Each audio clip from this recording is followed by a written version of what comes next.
Hello everybody, it's Peter the Rock. I'm back on my HS2 exploration journey and I'm on the Harvil Road, just south of the old Chiltern Line. Well, I suppose we ought to call it the old Chiltern Line. It's just the Chiltern Line really. Managed to persuade the bus driver to drop me off at this spot, although he didn't seem to understand English very well. It's a park and ride part of the U9 route. I think that means you can actually get off and get on where you like as long as you tell the driver in advance. There are massive earthworks going on over there. That is quite near the entrance or the exit to the Copful Tunnel. And I read in the paper only yesterday, in fact, tunnel boring machines being lowered into, I think it's that tunnel or the Northolt Tunnel or both, through great big circular holes in the ground. And they'll be assembled at the base and start boring and making those tunnels. But there's been a lot of progress. I haven't visited any of the HS2 works for a while, so I don't know what I'm going to see. I think this wall unfortunately seems to have got a bit bigger, but on my left behind it there should be the old route, the old Harvil Road route, crossing the Chiltern Line out of London from West Ruislip. So we'll see what we can see around the end of this wall. It does get a bit lower, good. Now, absolutely massive earthworks, incredible.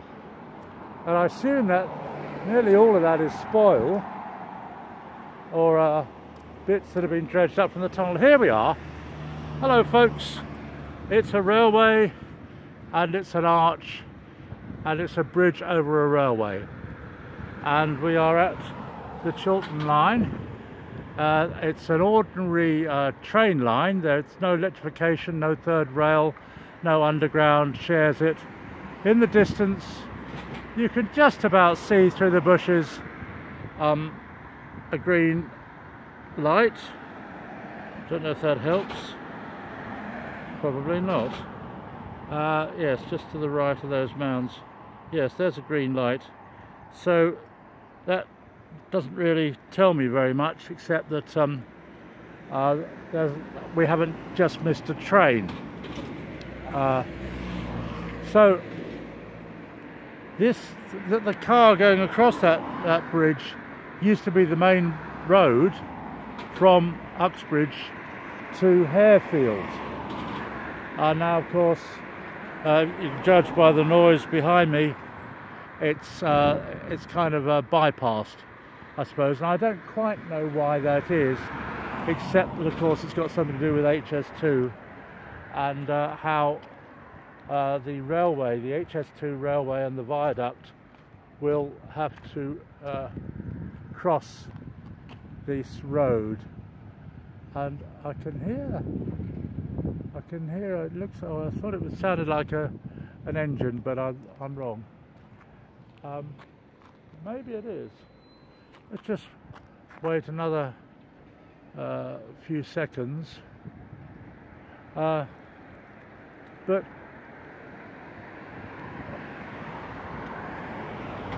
it's this part of the road is rather nice. It's got a nice wide pavement, but it's actually quite rare on the Harvil Road. Most of the road has no pavement at all, and also not much of a verge at all.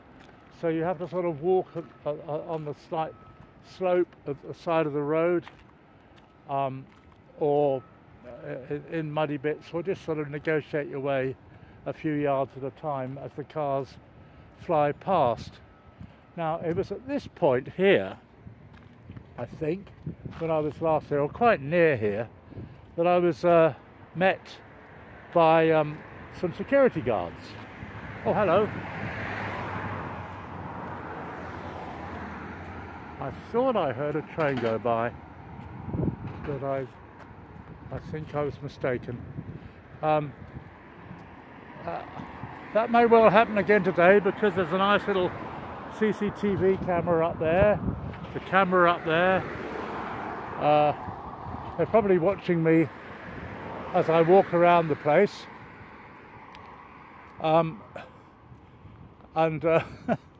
I don't mind meeting security guards, but it's a bit of a drag having to explain myself every time. This is the great news. You can see in the middle distance there is Dominique. It's a lot nearer than I thought it would be. It's just behind that sign. So you can see the curve of the viaduct. Something I've always said is actually tighter than the 3 miles that they claim it is. But I think the curve actually varies. I don't think it's a uniform curve. That goes up and crosses the Grand Union Canal in about half a mile, which is where I film most of my HS2 videos, well, nearly all of them, apart from this one and the last one when I'm at the security guards. So for those of you who haven't been following my exploits reporting on HS2 progress, these are just little catch-ups, and I apologise to those of you who know all this stuff. So here is a building site. CCTV, guard dogs, huge mounds, all that sort of thing. And lots of diggers and dump trucks driving around the place, which is rather nice. But it's impossible to film the Dominique area, which is the kind of the crux of the action, the engineering action, from anywhere else other than here. Oh, hello.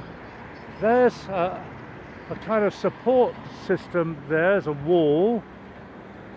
Of course, a lot of orange suited chaps wandering around. It's Thursday afternoon, by the way. It's the 25th of July, and quite clearly here you can see the curvature of the viaduct. Let's magnify that again, and the arches, and Dominique is the big red / orange thing on the top near to us. I think it's come along quite a few arches since I was last here.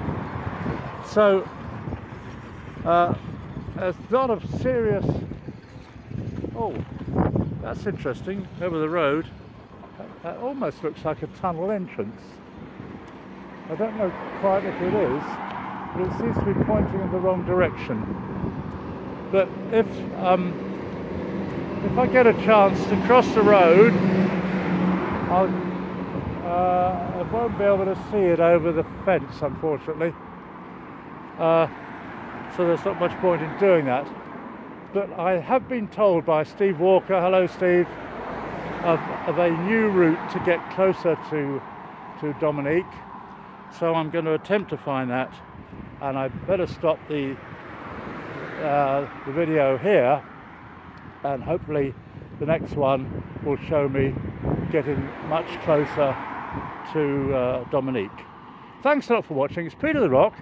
It's Thursday, whoops, and it's the 25th of July, about 4:30. So it's all go, and as I say, thanks for watching, and I hope to see you in the next video. Cheers.